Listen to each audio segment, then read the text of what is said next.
च्या पवित्र नावामध्ये आपल्या सर्वांना सलाम.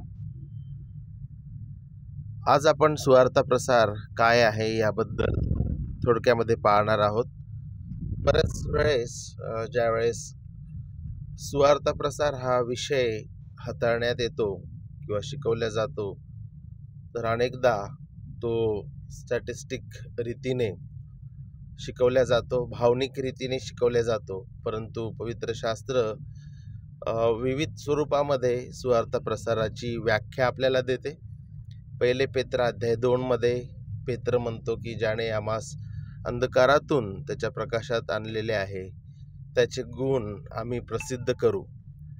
तर त्या ठिकाणी स्पष्ट रीतीने आपल्याला कळतं की सुवार्ता प्रसार म्हणजे ख्रिस्ताचे गुण प्रसिद्ध करणे, त्याचे कार्य, त्याचं जीवन, त्याचं अर्पण, त्याचं पुरणे, त्याचं पुनरुत्थान, त्याचं स्वर्गारोहण, त्याचं दुसरं आगमन, ह्या सर्व गोष्टी आणि त्याचं खास करून तारणदायी कार्य जे आहे, तारणाचे कार्य, ते प्रसिद्ध करणे, याला आपण सुवार्ता प्रसार म्हणू शकतो.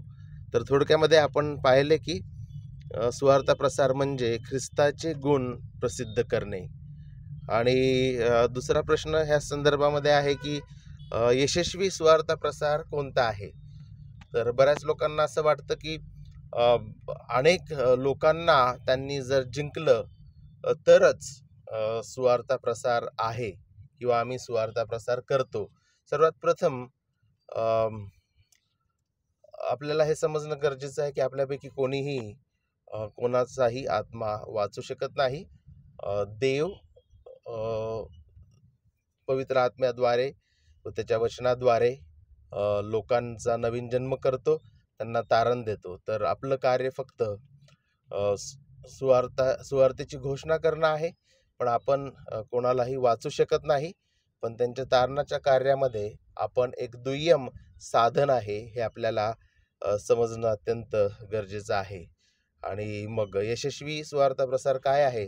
तर यशस्वी सुवार्ता प्रसार पुन्हा एकदा हेच आहे की ख्रिस्ताचे गुण प्रसिद्ध करणे, त्याची घोषणा करणे, हेच यशस्वी सुवार्ता प्रसार होय.